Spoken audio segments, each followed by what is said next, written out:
Sorry, I'm late, everybody. But it is just me, Matthew Paul Lissy tonight. John is out sick tonight, so just be me taking care of the coverage. The Suns did win though, 114 to 106. That means that they actually are 3-4 with the movement from Bradley Beal going from the starting lineup to the bench. Pretty exciting, right? I think it's super exciting. Let's start the pod.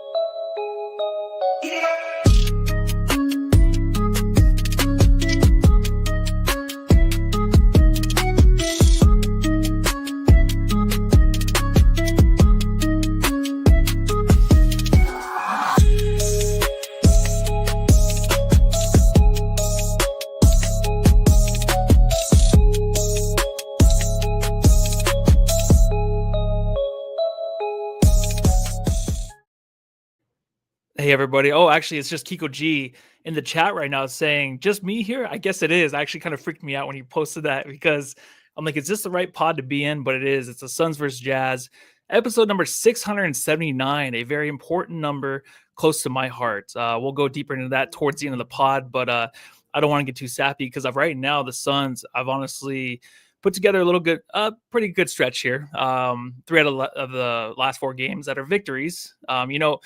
We weren't looking for too much, just wins here or there to kind of get this team back together, kind of get them building and heading in the right direction.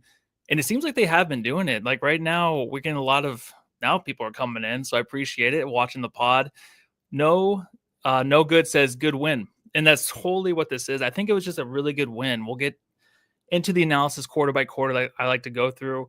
But quickly, let's just go over the stats for this team, for this game. The final stats, where I just think the Suns kind of not dominated the whole time, but they kind of just held their own, right? When the Jazz were close to coming back into this game, to trying to take their own lead, which they did not have the whole game, the Suns put their foot on their throat, something I love to say, and something that John loves to say on the pod, because that's what you want to see. It's kind of a bounce back mentality that you want to see, that never given up, that we have not seen from the Suns team. And it seems like they kind of had that this game. So if we go through the stats, it's kind of dead even in a way. Points in the paint, which at times was a little bit difficult for Plumlee down there. We'll get into in a little bit too. I keep saying that about everything, but we will get into everything. But points in the paint for the Utah Jazz, they actually held their own there. 62 points. The Suns had 54, so not so bad there. But when it came to second chance points, that's where you're looking at the Utah Jazz that really favored with 19 second chance points. It's tough to kind of swallow, but the Suns had 11 of their own, which was nice as well. If you want to get into the fast break stuff, which we saw a little bit of that, and there's always one thing we talk about here on Suns Jam, and that is just there's not a whole lot of jams. There's a lot of layups missed, but not a lot of made layups. So around the rim, it's always been kind of difficult for the Suns to hold their own there. But right now, when we're looking at the stat sheet, the Utah Jazz and the Suns kind of finished dead even when it came to fast break points. The Utah with 12 and the Suns with 13. Bench points, almost dead even there too. 36 points to 39 points for the Suns. Turnovers, not too bad, Suns. They didn't only have 11 turnovers this game. So there were a few crucial ones we'll go through when we go through the first quarter from Kevin Durant and from Devin Booker at times, but the Suns kind of held their own and they made sure to kind of get back on track after those turnovers. So the Utah Jazz had 13 total for the game. The Suns had the 11. The points off turnovers, dead even, 13 points per team, which is actually kind of great to see because I think, it's kind of been in the 20s here or there every other game for the Suns, giving up the 20 points of points off turnovers, which is just really deadly for this team. And the personal fouls, who gives a fuck about that? I'm not going to read that. But what is the biggest stat is really something that it's just beautiful. And I might shed a tear, who knows, but the Suns did not give up a lead to this Utah Jazz team, but they did have a 16-point lead. So if we want to talk really quick about the leads and how, giving up those leads is just such a tough thing. It's not. I know it's hard to watch at times, but when the Suns are playing a team, the Utah Jazz, who are obviously decimated, they're a team that's ready for the draft, ready for Cooper Flag. You don't want them to give up the lead. But it was close. And you can be like, well, we were up by 16. What happened? That does happen. I feel like I always give that up to just being the NBA. Right now, obviously, you want to hold a lead, keep that 20-point lead, a 15-point lead. When it gets down to 11, call timeout, push it back up to 20 in a game like this. But You have to realize, man, this team is trying to find their footing still, and a couple wins here or there is just great for this team to actually have. They're not gonna look for right now the blowout wins that we definitely want because we're skipping ahead in the process if we're doing that. Because right now the Suns are looking just for a victory, and tonight they definitely got one. It wasn't pretty at times, but they pulled through. So I do want to go through the first quarter too. The first half was very important for this game. Obviously, the fourth quarter and the way they kind of stood their own there in the last 8 minutes of the game when it seemed like the crowd was kind of out of it. That was important too. But I mean, just the start. So if we're starting the first quarter, Devin Booker was kind of leading the way, right? And his minutes are kind of staggering now to where he's not playing the whole first quarter, which is totally fine. I actually kind of like that. So to start out, the Suns were up 12-2 against the Jazz. And I was like, okay, this is a great start. And what I'm really looking forward to game is against a team like the Jazz is can we keep the lead? Can we keep the 10-point lead? But like what I said earlier, it's like, you know what? If they do make a comeback and maybe do take the lead, can we just get it back and win the game? Because that's all I'm looking for. In the future, maybe after the All-Star break, if this team still stays together and they actually are kind of maintaining a little bit of success, then yeah, I'm going to look for like, hey, can we beat this team by 20 points and maybe not have Kevin Durant, Booker, or Beal even play in the fourth quarter in the last 5 or 6 minutes? That would be nice. But that's a different kind of team. This team right now is just searching for an easy victory or just a victory, excuse me. But you know what? With that 12-2 lead that the Suns did have early in the game, they got a little bit lazy, and that was kind of Durant and Booker. And there was a few turnovers that kind of led to a little bit of a momentum shift there for the Utah Jazz. And the Jazz got back into it with a couple threes. And, the lead was cut down to 1. So it's like, okay, here we go again. That's the mindset I feel like a lot of us are kind of in. Is when this team is kind of giving up these leads in the first quarter, you kind of feel like maybe it's going to be over in the second quarter. Maybe at halftime it'll be over, or the latest in the third quarter. So as long as the Suns can maintain, just that semblance of pressure and making sure like, hey, a team can't be too comfortable in certain areas of the floor, getting to the rim at times, getting the wide open threes where they can put on pressure defensively and keep like the Jazz out of sorts, then yeah, you're looking at a team that can really maintain just the energy throughout the whole game. And that's exactly what the Suns did. The rotation, though, I really do want to talk about this because obviously tonight, and we'll get into our first player right now. Obviously tonight, like you saw, or today, excuse me, it is night right now. But today you did see that this Suns team, the whole focus is Bradley Beal. It's everything to do with Bradley Beal, and everything else is kind of on the back burner. So as long as you can kind of make this guy happy and he seemed like to have a lot of good energy, then this team might be flowing in the right direction. And she said, you're not the only one, but you're the best, Bradley. Yeah, Kiko G, thank you again in the comments. Says, I'll take the win. So, a lot of people might be out on this team right now, and including Suns Jam Session. We've been out on it. We don't think it's a championship contender, but we'll take the win because you never know what's going to happen to the trade deadline. You never know if this team maybe can turn around. Who knows? So taking these wins against a team like the Jazz is just very important in their back pocket. Bradley Beal tonight, though, man, like when he comes in, and tonight he actually finished the game. Let me see right here. He did finish the game with third. I'm just joking. That's actually 12 points. Oh, 4 for 10. So 10 crucial points, though. And that was basically in 2 different quarters. He scored 5. So at the end of the first half, he had the 10 points. And it kind of seemed like, the start, it was a little rough, but when he came in stretches where he can get 5 points, like that is a perfect thing that you want from a bench player. It's a perfect recipe from a guy that can score. You want those spurts, like the 5-point spurts that you usually get from like a Royce O'Neal back in the day if he came off the bench, who might be coming off the bench when he comes back. Who knows? They might put him back in the starting lineup.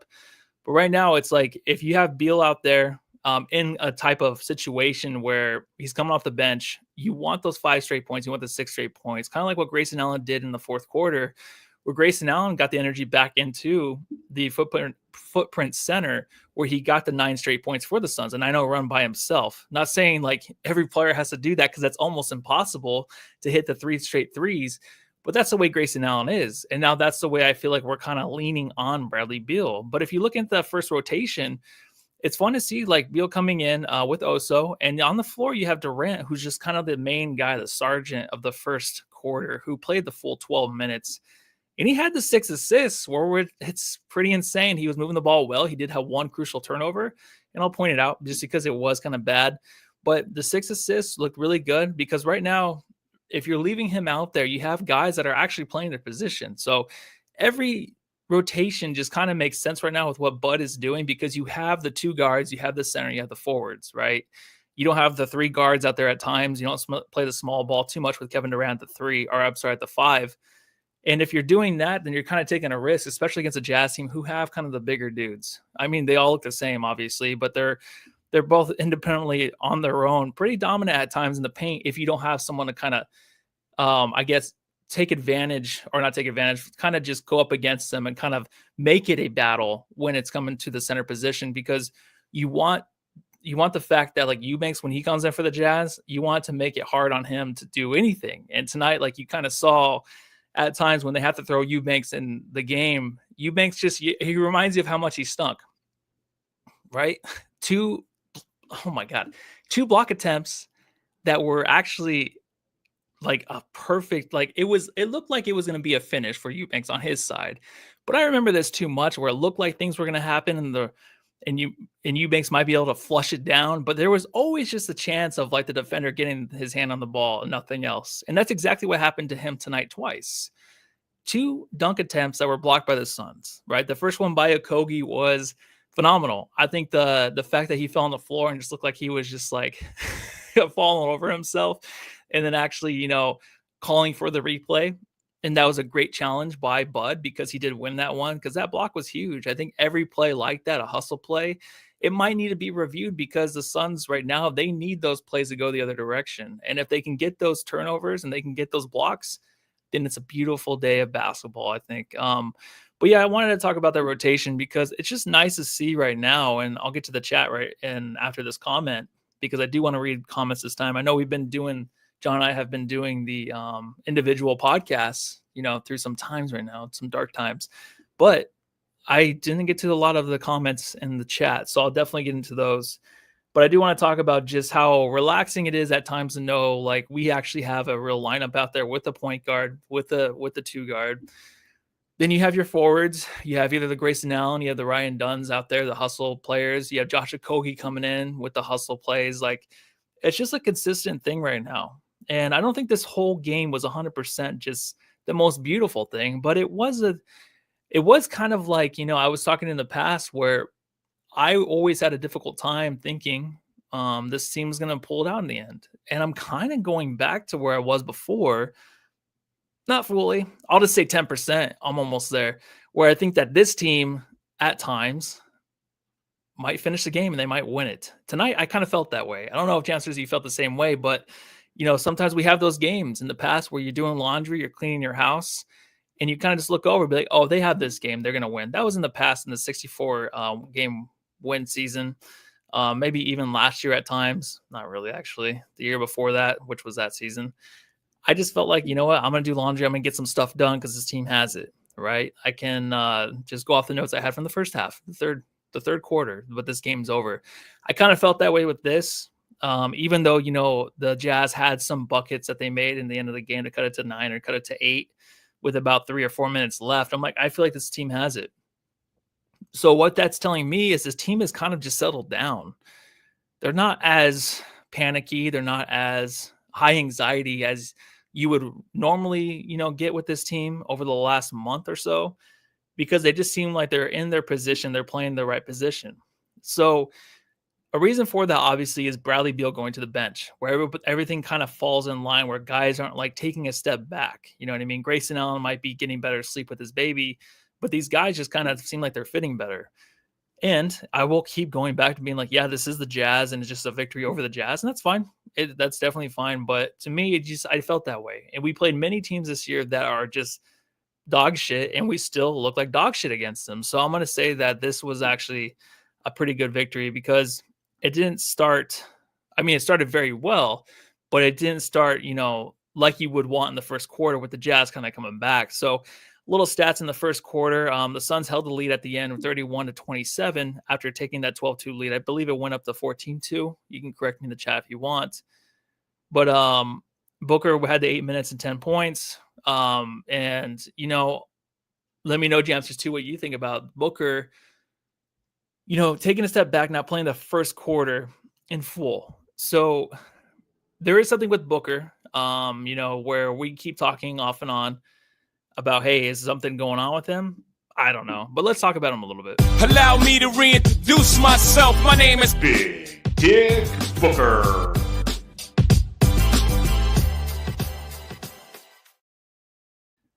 Yeah, Melissa Moore did bring up that how big of an impact is not playing Nurk having, or is it a coincidence? Let's talk about that in a little bit, but I love that you brought that up. We will get back to that comment. Yeah, right. I bet you I'll forget because I suck at doing that. I'm just joking.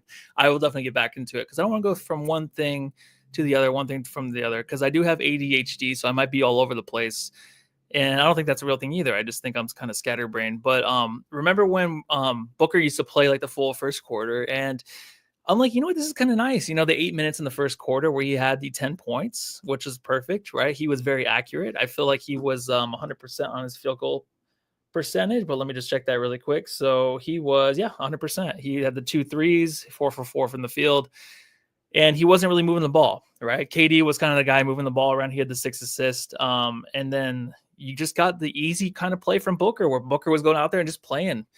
It wasn't too much. It wasn't too aggressive. It wasn't too much on his mind to do too many things. And I think that's nice for Booker because he can be that guy that comes in as just a hot, streaky shooter now, right? We have a guy like Beal and Book who are just going to come in and get you the quick 5, 6 points. And in this case, Booker got the 10 points, like to start out the game.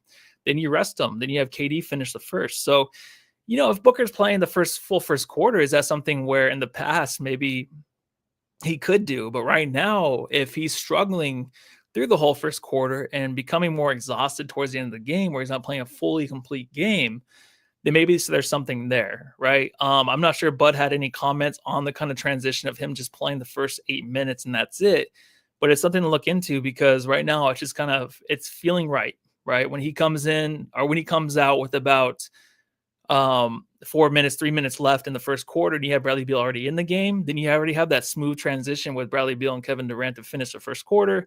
And then you have Booker back out there in the second quarter with Bradley Beal. And it's a thing of beauty when you have those staggered minutes with those superstars because it's just, you don't want to do too much and you want to have guys playing the right position. So right now, after the first quarter, you look like Durant. Yep, he was a commander with the 6 assists in the 12 minutes. He did have the one bad turnover, like I mentioned. Tyus, though, it was interesting because I feel like Tyus, he didn't do anything. He didn't have any stats. He was out there, but he didn't do anything. And I think the fact that, it's a little bit of a struggle for him to get into rhythm if he's kind of put out there not to do much. Then he's going to have to knock down shots later in the game, which he started 0 for 2 in the second half. That's tough for him. I think it's difficult for him to kind of find his role still. We'll talk about him in a little bit. But Jansters, I want to go through the comments and see if we have anything about Book. Let's see. Suns Fever 83 says, Book looked good. I like the minutes rotation. I do too. And it's kind of putting me in a place where I'm at ease with him kind of coming in and coming out and just not too much stress on him in there. He's handling the ball more than like a Tyus or Monty would, I feel like, but it just seems like things are a little bit easier, right? Obviously the matchup for him was a little bit better tonight, but things have seemed better. Keith Nettles says, little swag back. Baby, but there's still something a little off. Shout out to my girlfriend, the GF, right here. I just wanted to say that she was not noticing Book out there. She's like, he looks totally different. And I don't know from how many times she's seen him, maybe 10 times in her life. Who knows? Hopefully not in real life. I don't know. But I think that, Booker, he does seem different. Obviously this year, there's been a lot of scrutiny on the guy. And even Charles Barkley calling him out to say like he's a little too nice, right? And I think that's just what Barkley does. That's what Shaq does. Those old guys, they go back and they kind of just think about their times and how they were just the man. And then they come out and they kind of make comments about, Booker or Kevin Durant and just kind of say little slights here or there. But Booker might be too nice. But obviously you don't know behind the scenes because what you hear from behind the scenes is he's a very serious dude. right? He's not okay with this losing. He's not. Obviously, he probably handles it in a different way. But is it better for him to kind of show it on the court and to be really aggressive with these guys? I don't think so. I don't think that's the way that he should be. And I don't think that's who he is. So the fact that there's so many comments, there's so many things going around this team, just swirling around like a shit tornado, where this team is just definitely having a lot of issues off the court and just having to stay mentally strong. Booker himself, you don't hear anything from him, which is good. That's the way he is. That's the way he wants it. So if I were to hear like, hey, Book's been too tough on this guy in practice and he's just kind of challenging him, that'd be nice. But obviously Booker himself is just kind of that guy who's going to keep quiet and be okay with what's going on as long as the team is winning. But right now they're not winning. And I think that he's still keeping to himself. So he's always been that, right? The same guy. And just because we're losing, now you're going to see a lot of people kind of come out and say things about him that they're maybe holding in because the Suns are losing. Oh, and then we see Devin Booker. Let's see. John Dolan says, great job, guys. Super podcast. Book stepping up now is what we need. About to turn the corner and make a run. Yeah, so Booker did tonight. He had a fantastic game. Let me go ahead and read off those stats before you jump off this podcast. He did have the 34 points, and he had the 4 assists, 5 total rebounds. He was 6 of 12 from 3 and 12 for 20, which is a way better field goal percentage than he's recently had. So 34 points is beautiful, and it's a silent one too. It's nothing that's too threatening. It's nothing that's too much to where this team is just kind of having, him score in massive loads and just not having a great output.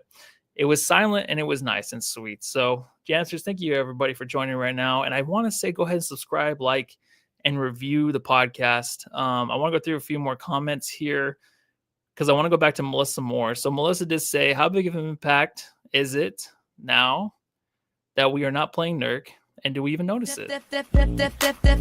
Nurk. Delicious definition make them boys go crazy. Oh. Yeah, so the impact, it's the coincidence of it, and I told John last pod, this is what I said. I said, if Nurk didn't play the next 3 games or the next 4 games, I think I would forget that he's a Phoenix Sun. And even at times when Plumlee struggled tonight in the paint, or Oso did defensively, I still forgot that Nurk was on this team. I never once said, oh, we need to put Nurk in there. I just don't think I will. And it's nothing against Nurk. Obviously, I already said before that I am having a hard time dealing with, seeing the big man struggle with his feelings with this whole thing. And it is kind of sad, but I'm not going to remember that he's on this team right now, right? I think that what this team is doing at the center position isn't good enough. Obviously, it's okay, but it's at a point where it's being, analyzed in a way where this team needs to add some, either an addition as a starter or get another backup in there, because right now they're not playing Nurk and they can say it's a matchup based thing, but we all know that it's just about, we don't need them to win. We don't.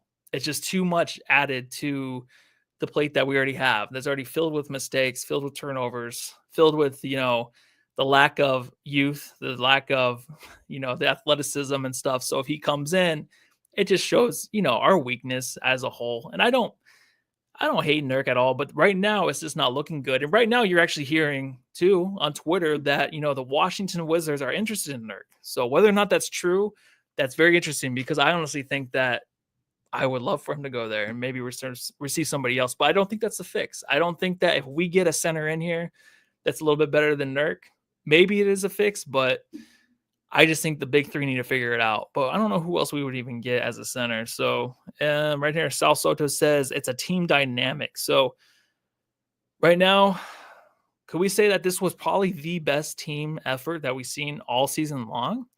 And do we want to thank the fans, maybe thank the media for poking them a little bit more? Because there's always scrutiny around this team when they're losing right now, right? Because we want to win a championship. We have high expectations. Now, I mean, if this team is going to react in the way that they have in the past, earlier in the season, where they were kind of going back at the fans, talking to the media in a way where, the fans want to see this, hopefully they treat us nicer, stuff like that, where you just don't want to hear from the team. They've been more focused about the on-court play. And you can kind of see that in the post-game press conferences. You can hear it. This team is just kind of getting along. You can see Bradley Beal in the beginning of the game, just dapping up everybody, having more excitement, getting these guys pumped up to go in and play. He's be like, hey, I'll be okay. I'm on the bench. I know it's a struggle. It's definitely something that he has to get used to, but I'll figure it out. And right now, like in tonight's game with its 12 points, it's nice that the Suns still got to win, right? He's had 25 points in he had 25 points in his first outing off the bench. His third outing, he had the 25 points as well. In between and including tonight, he only had the 12 points, and earlier it was single digits. So if you don't have Bradley Beal scoring 25 points, you can still win these games, right? Which is nice to see because you have an output from Grayson Allen, who, if you add Royce O'Neal to that, it's going to be a beautiful trio coming off the bench. But, Royce O'Neal might come back into the starting lineup, but we'll see. I think right now, with the Nurk thing, it's going to be an issue moving forward with the center position. So there's no answer with Nurk in the starting lineup. There's no answer with Nurk coming in off the bench.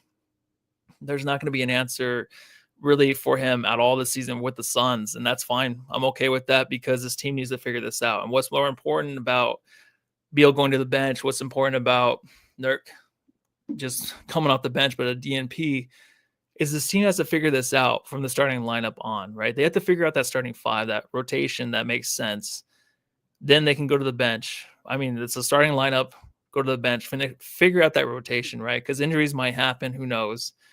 But you have to figure out in a way where it's like, you have to have those tough conversations, right? Beal was asked about what was the conversation like with Bud when Bud did talk to him. And Bud was like, hey, you're coming off the bench. Bradley Beal did say, he said, okay. He owned up to it. He's like, okay, that's what he told the media. He talked about, if there is going to be a problem with him, he doesn't want to be the asshole. He doesn't want to be a disruption or anything. He's a Phoenix Sun and he wants to go ahead and play. There's a lot of eyes there, obviously. You want him to kind of just deflect those questions in a way where I don't want to hear the real reasons sometimes, but it's kind of nice to hear that because a guy like him, he also talked about just relying on faith to get through this. Because whether or not you want to talk about the amount of money this guy is going to make, or he is making right now with the Suns, and it'd be like, oh, you're still making a lot of money, so why are you complaining? Or you're just going to the bench where you're still playing the same minutes, right? John released a tweet earlier today where he's averaging 31 points off the bench. As a starter, he was averaging 34. So you can say there's not much of a difference there, but there is. It's a hit to the ego. It's a hit to everything. Kevin Durant said, is it really that big of a change? Yes, it is. If Kevin Durant to go to the bench, he would not like that. He would not be a team player about that. I know Kevin Durant's a better player, obviously, over Bradley Beal. But the fact is, this guy is one of the highest paid player in the NBA. He's a guy that has an ego, and I'm not saying it's a bad thing, but it's a guy that wants to say, I was a starter for the Suns. We won a championship because of me in that rotation or in the starting lineup. I'm sure that's what he wanted. He wanted to work that way to where this is more in his favor, to where he looked better in the situation. And that's what all of us want. All of us want that. But he had to take a step back and come off the bench. That's fine. He can have his time to pout. It's okay, I think, right? The Suns are 3-4 cents, so it hasn't cost the Suns team anything.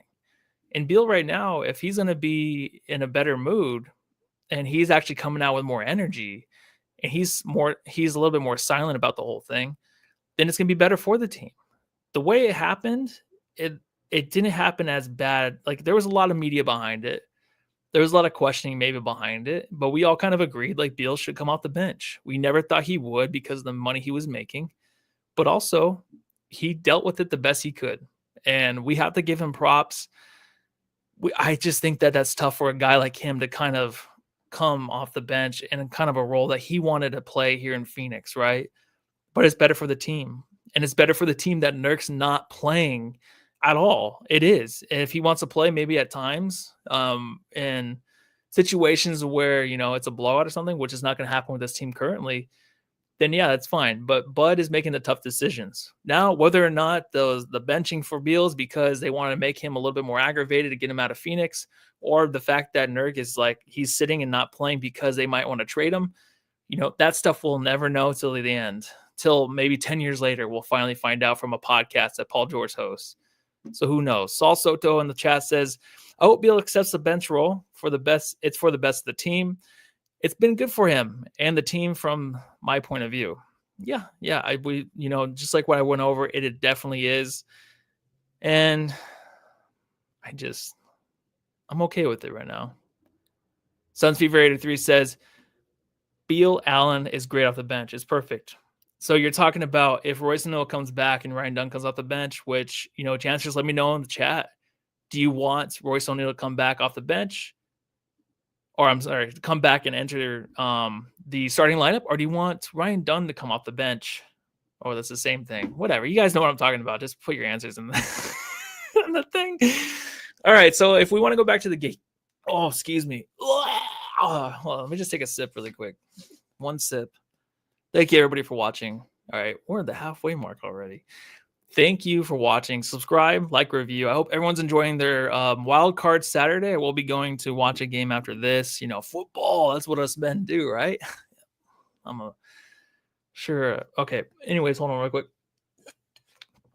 All right. So, yeah, go watch your football after this. Hold in there. We've got 20 to 30 more minutes left because right now we're only in the second quarter.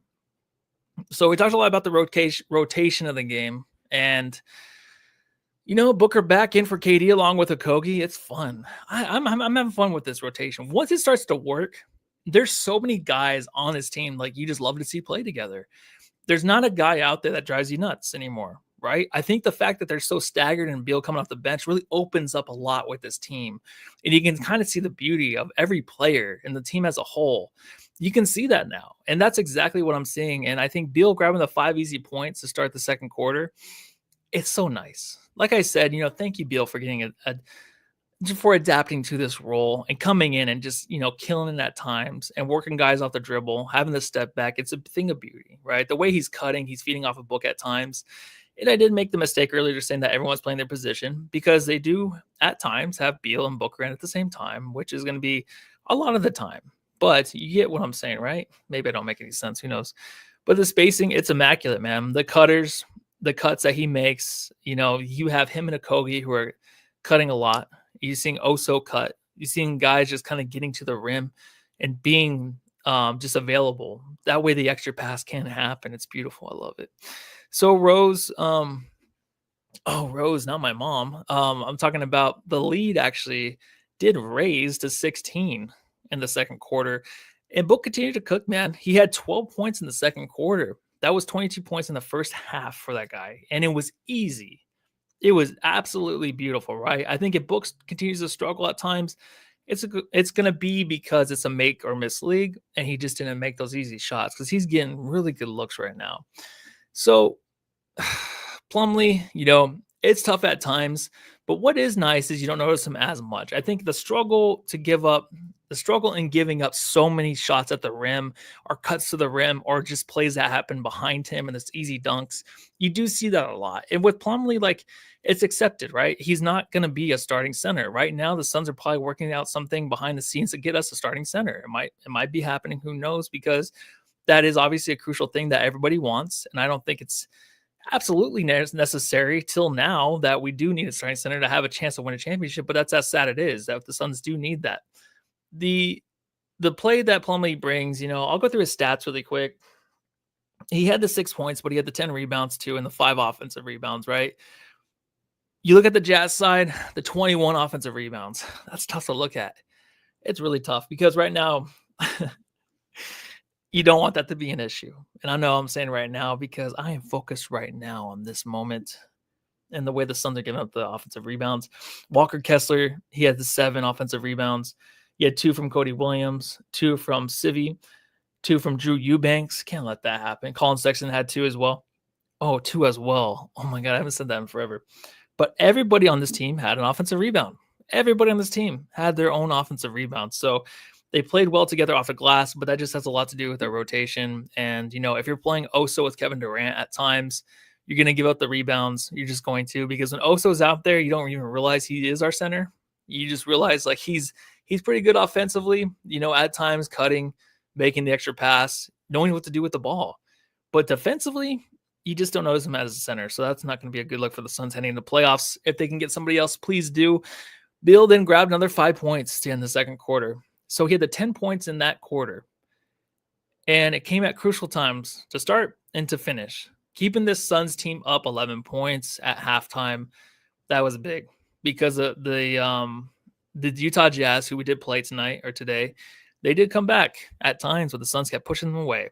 And I just want to give a shout out to Josh Okogie again, doing Okogie things. And I brought up that block early against Drew Eubanks, which was just absolutely beautiful. It was all hand, all ball, everything you want to see in a block. And the way he just is just doing Okogie shit. I love this guy, and you can say he'll probably be included in a trade. Who knows? But right now, while we have him, even though, let me see what he played in the second half, because I feel like he only played 2 minutes. 29 seconds. All right, so the first half for Josh Okogie, let me dive into it a little bit. Josh Okogie did have these 6 minutes, 51 seconds, and he was a plus 10. This guy is just amazing. I think he is absolutely my favorite player on this team right now. Salsota says, Oso and Dunn with the block shots help as well. Absolutely. I think the way that Dunn and Oso are so willing to sacrifice their bodies and continue to make plays in the paint defensively or offensively shows me that this team is supporting these guys in the right way, to where these guys are rookies, but obviously treated on the level of the same stars as the stars. I messed that up. Now I can't clip that for a short. Oh, man. Melissa Moore says, I hope not. I love J.O. Totally. Saul Soto says, I would not trade J.O. I know, it's totally true. But the thing is like this team is in need of something. As much as you love this team and you love these players, I just said how beautiful it is to see the whole team as, as individuals at time, because they're just so uniquely gifted at different aspects of the game. I do still think, coming together, getting a 3 out of the last 4 with victories, there's still need at the center positions. There's still needs here or there. We need some more athleticism. We need something else that can push this team to the next level. And currently this team's not it. If they can show that consistently, then okay, it'll be okay. But right now we got to get something else in here, or somebody else in here, but who knows? And AJW, come on, y'all, hit the like button. Thank you very much. Please hit the like button. Wildcard Saturday, everybody. Thank you so much for joining me on Wildcard Saturday. I know there's a lot of football going on, so we'll get through this one and finish up here quickly. I think that there's a few more things I want to go through in the third quarter. So my notes in the third and fourth a little bit shorter, because I'm congratulating the Suns and just kind of keeping this game at their own pace and just kind of keeping it away from the Utah Jazz for the majority of the second half. So, KD, I asked the girlfriend too what happened, but he had a couple turnovers that were bad that let this team into the game again. But what do we have? We have Ryan Dunn. Ryan Dunn, when the game was down to a 1-point lead, he actually had 5 points for the Suns. He had this big step up. Gosh, I wish I could read my notes. He had a big 3 and then a fast break lay, and that equals 5 points for the Suns to put him back up. And the Suns were able to go on an 8-2 run to lead back and just get them back up to a good, healthy 8-point lead. And then the Jazz, they were knocking down threes in the third quarter. So the Suns did their best. They outscored the Jazz 25-22 in that quarter. But, the Jazz were hot from 3. They had the 5. The Suns had the 1 3-pointer. And it made it difficult for the Suns to kind of, pull away. But they held their own against the Utah Jazz. Beautiful to see. So with that quarter, you enter the fourth quarter. You want the energy to kind of still be there in footprint center, being at home. But usually in these type of games, you kind of feel like maybe the Suns have it. They're going to pull it out. And there was not a whole lot of energy, right? So the Suns, they're only up at 3 points with 9 minutes left in the game. And the Utah Jazz just sucked the energy right out of the building. And then Allen hits 3 threes in a row to go on a 9-0 run, which, the Suns actually go on an 11-0 run. And that kind of puts the Jazz away. And after that, you kind of felt like the game was over. And I felt very confident in this team to get it done. And they definitely did. So if we want to talk about Grayson Allen a little bit more, because, he's one of my favorite players. And I love to see that he is a dad. He's probably getting sleep now. That's why he's doing a lot better from 3, shooting the ball a hell of a lot better, because starting the year, he was 35% until December. Before December, he was 35% from 3. December, he was 43%. Now he's shooting this month, not including today, 60% from 3. So tonight, let's look at his stats. We'll go ahead and go up to Final 4. I don't know why this is freezing. But the Grayson Allen that we all know was there tonight, and it was 4 for 10, so that's 40%. Still a great percentage. I think the 14 points that he got is right where I wanted to see him, because that is exactly what we're looking for. We'll have the 14, the 12 from him. We'll have the maybe the 20 plus points from Bradley Beal. Then when Royce O'Neal comes back, maybe we have him coming off the bench too. So it's always going to be something that we're going to look out for in the next few games to see if Royce comes back. Tonight, there's not a definite answer heading into tomorrow's game because they just don't know till game time. So Royce might be back tomorrow. I say, you know what? They play tomorrow. The Hornets. Oh my God. Did the Phoenix Suns play the Hornets tomorrow? They do. All right. I was right. When you're playing the Hornets, maybe you can just sit them out one more game, because after that, they're going to play the Hawks again, the Wizards, the Pistons, and then maybe you just give that guy a rest to the Cavs. January 20th, Martin Luther King Day. That is a big game. Oh my God. I do not want to play the Cavs. But right now, the Suns only have 4 games against the teams that they should beat, right? The Hawks, obviously, they've taken a step up a little bit as of late. But I'm not going to say 4-0. If we can go 2-2, I don't really know. I still don't like this team. I don't know what I'm talking about. So I'm just looking at the Cavs game because I'm like, I don't want to get blown out. Like, how do you make it competitive? I don't want to see that team. That team is disgusting, and I don't want any part of it. Melissa Moore says that Cavs are going to destroy us. Keith Neal says 30 minutes. I don't know what that is. Saul Soto says, no drops tonight, Matthew. No biggie. I'm so sorry. You know, people do live for the drops. I definitely apologize. Let's give this one a little bit of a whirl. Jam star of the game. Like, subscribe, review, everybody. And thank you so much for watching on Wild Card Saturday. Definitely appreciate it. The Suns jam star tonight, I'd have to give it to Devin Booker. Leading the team with 34 points, shooting very efficient at 60%, 50% from behind the arc, and then getting those 4 little cute free throws. So great play by him. I think Kevin Durant, if you want to say the first quarter, the 7 points, the 6 assists, it's absolutely what you want to see from your superstar starting this game out. So I'm going to give it to Book. I'm sure everyone else agrees with me. Suns Fever 83, jam star, Book. Sal Soto says, good test game for the new rotation. You know, that is true. And we have to look at this as a process, right? If you want to change your life, you want to change who you are, it doesn't happen overnight, right? You can't change a few things here and be like, all right, I got a 6-pack. Or else, okay, look at me, like I got a raise. Like, things take time and a lot of work. So this team, obviously, they're headed in the right direction with the victories. Is it looking like it on the court? I would say yes. A little bit here and there. It is heading in the right direction. Should they play the Cavs in 5 games? I wish they didn't, but it's going to happen. But if we can get 3 out of the next 4 games, headed in the right direction. Not sure what's going on behind the scenes. We could have a different team by the trade deadline, but let's just get the wins. All right. Kiko G says, no doubt it's D Book. Seth Logan Hopkins says, Book, Jam Star, Bright Side Baller, etc. Definitely. Saul Soto, Jam Star, Book with Allen, a second mention. Yep, Allen saved our ass in the 4th quarter, but that's what you need Allen for, to come in and save our ass. Keith Nettles, we'll do our own. Grayson Allen, our fuck shit up guy. All right, I apologize, guys. I think I just get to talking. I think that you'd rather hear me talk than the drops. Hi, Barbie. Oh, hi, Alan. Oh, Grayson Allen, our fuck shit up guy.